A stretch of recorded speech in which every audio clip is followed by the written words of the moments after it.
বড়দেরকে শ্রদ্ধা করবে, আলেম উলামাদেরকে শ্রদ্ধা করবে, সম্মান করবে। কেমন? ছোট হোক বড় হোক সালাম দেবেন। আমি ছোটকে সালাম দিলাম না, এটাতে আমার সম্মান কমবে না, কমে যাবে নাকি? আমি ছোট, আমার বয়স ছোট, তাকে আমি যদি সালাম দিই আমার সম্মান কমে যাবে? কমে যাবে না। আমি উদাহরণ দিচ্ছি, আমার শাশুড়ি আছে। আমার শাশুড় এখন অসুস্থ, অ্যাক্সিডেন্ট হয়েছিল, সেই জন্য আর চলাফেরা করতে পারে না, বসা অবস্থায় আছে। এমনি সব কিছু ভালো আছে, শুধুমাত্র চলাফেরা করতে পারে না।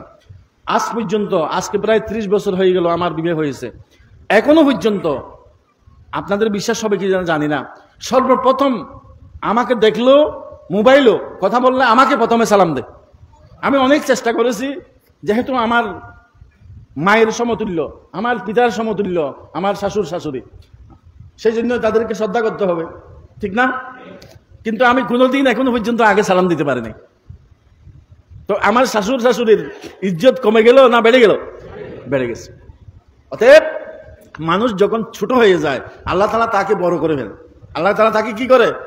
বড় করে ফেলে। এটাই নিয়ম। দানের গুছা, ওই দান যখন আসে তখনও দানের মধ্যে চাউল আসে নাই, থুর বলে যা, দানের থুর। এই দানের থুর যখন আসে, এটা সুজা, এটাকে রোয়া বলে না, রোয়া। তো রোয়া থাকে, রোয়া কি থাকে? ওয়া থাকে। ওয়া কখন থাকে? যখন দান আসে নাই, দানের মধ্যে চাউল আসে নাই, তখন ওয়া থাকে। রোয়া কি থাকে? ওয়া বুঝেন তো? আপনাদের এখানে ওয়া বলে? ওয়া থাকে। তো যাই হোক, দানের মধ্যে যখন চাউল এসে যায় তখন এটা কি হয়ে যায়? ঝুঁকে যায়। তখন এটা কি হয়ে যায়? ঝুঁকে যায়। নাকি ওয়া থাকে? ঝুঁকে যায়, ঝুঁকে যায়। আমার এখন কথাটা বুঝে আসলো? অতএব যাদের মধ্যে সম্মানিত হয়ে যায়, জ্ঞানী হয়ে যায়, যোগ্য হয়ে যায়, উপযুক্ত হয়ে যায়, তখন মানুষ কি হয়ে যায়? ঝুঁকে যায়, নরম হয়ে যায়। তখন মানুষ কি হয়ে যায়? নরম হয়ে যায়, ঝুঁকে যায়। ছোটবেলায় গারাঙ্গিয়ার বড় হুজুর, ছোট হুজুর আমার আব্বার উস্তাদ, এটা অনেকেই জানেন।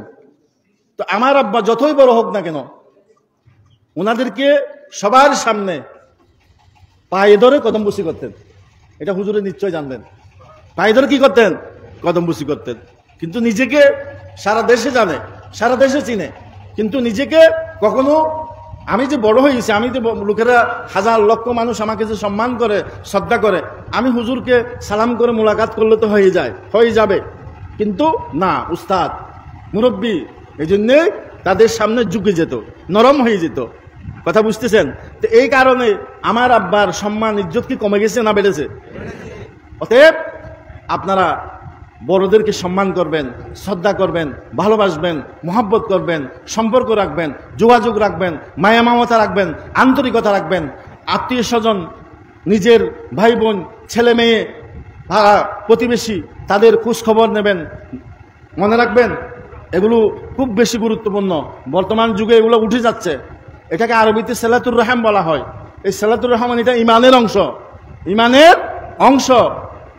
ইমানের ৭৭-এর উপরে শাখা রয়েছে।